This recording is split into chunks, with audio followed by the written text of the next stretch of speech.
As humans, we are all energy. Your energy and energy. Childhood visions were very much when I was falling asleep late at night, and I would see faces as my eyes were closing. Some of the faces were family members that had long passed, and I accepted those: grandfathers, aunties, uncles, maybe one or two friends from the past. The thing I couldn't get my head around is who were the faces, or who did the faces belong to that I didn't recognise.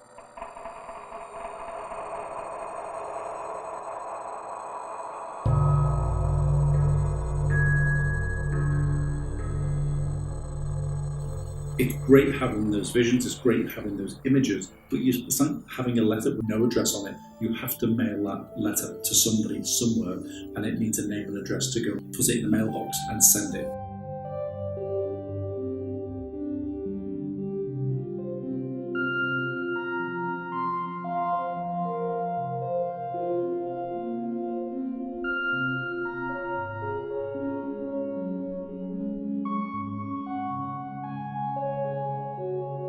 I was in the Air Force for 22 years, just over 22 years.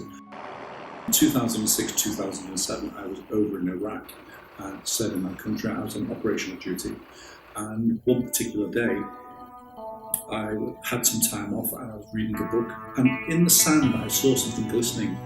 And as I looked at it, I actually thought it was a ring pull from a Coke can or something similar. As I moved it again, I noticed a small chain on the end of the ring. Connected to that was a small painted Dutch wooden clock. At that time, as I bent down to pick it up, I felt this all-consuming connection to a higher power, a connection to something far greater than I could ever possibly be in this lifetime. Almost as if somebody had put a duvet around me, a duvet of love. And I really felt subsumed in some way. I still can't describe it. And if you're a man and you've watched your child being born, the only way I can describe it is when you say, I'm not going to cry, I'm not going to cry, and suddenly this emotion just overtakes you. That's the way I felt. And it was at that time I was looking at the painted Dutch wooden clock. I just felt the presence of my grandfather who passed when I was 10.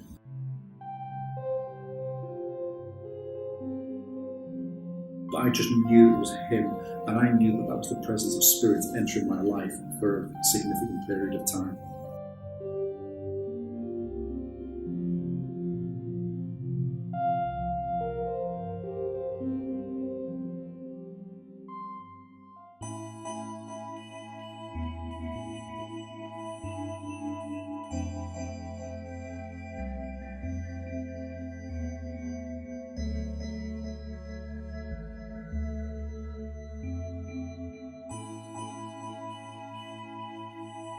As humans, we are all energy. Your energy and energy, and it's often like tuning in a radio. You know, the spirit world's on one frequency, we are on another, and sometimes I get lock on. It's like a perfect connection between my client, myself, and the spirit world. It is a three-way connection, and sometimes it's a bit like a signal that we can't quite lock onto, but we know it's there.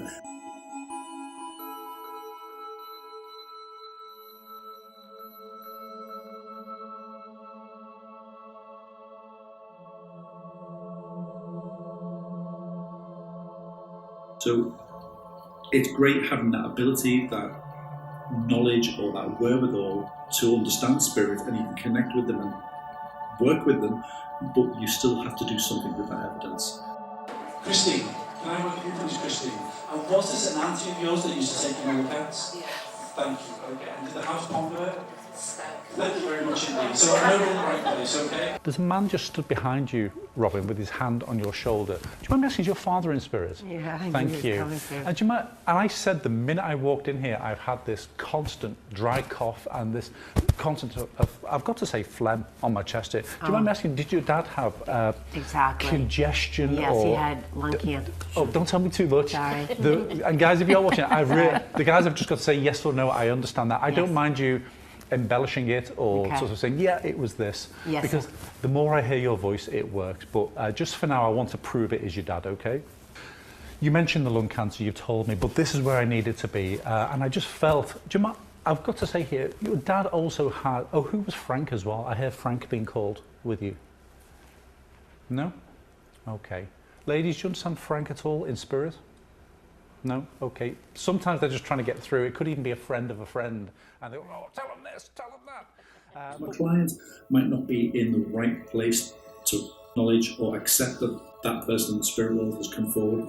So the spirit world will often give me information about the client's life and then step forward when my client is relaxed enough and open enough to receive. Dad, That would be my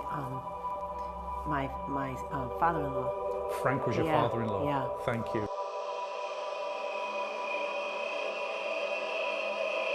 The reason I charge is because people found out about what I do, and then they would ask me to spend time giving them a reading or helping them with certain situations or giving them guidance with finding a way in their life. And that takes time. And that time was eating into my day more and more and more. And initially I started doing it for nothing, and the queue was around the corner. The minute money comes into it, suddenly people don't want to pay for it. Not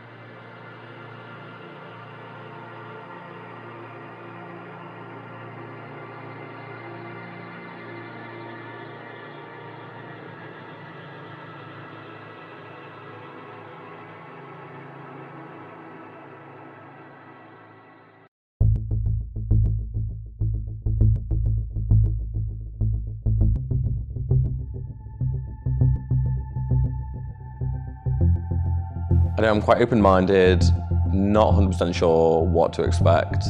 I mean, maybe my granddad. From my dad's side, that's the only, maybe my mum's Auntie Joan. Yeah, they're probably the only two people I know who aren't alive.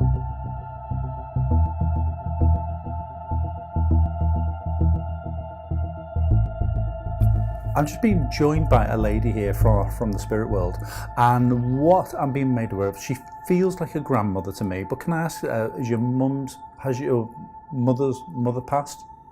No, my mother, no. Oh, my mother's mother, also no. My mum's Auntie Joan was kind of like her mum, so could be her. Right. Can you recall any stories either from your mum or from anybody else? But do you know if Joan ever kept bees, or she was into her wildlife at all? Most likely. I can't remember too much about her anymore, so Right, okay. possibly. Well, where she's taking me as well, I'll tell you where I'm being taken. I'm being taken into the garden here, but I feel like I'm not too far away from the sea here, from the ocean. And I feel maybe she didn't live too far from there, from where she lived. Would that make sense to you? Yeah. That would make Okay. sense.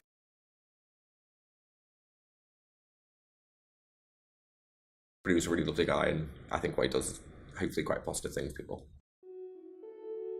The thing I like most about my work is connecting with people, helping people find solutions to their lives.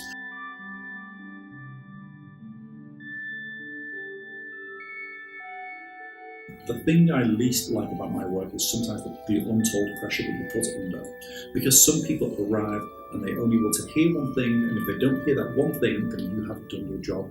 And to me, they are missing out on so much, because there might be other things I pick up on that are connected in with the main issue in the life, and they are close to everything else. So there is that pressure, and I call that expectation management when they arrive, but also psychic amnesia, because there are things, because when I do my work, you know, I'm delivering, I'm downloading information directly from a higher source.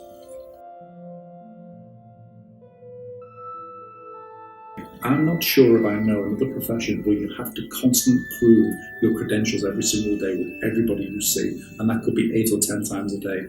So that's the pressure part, and that's where we sort of really earn our corn.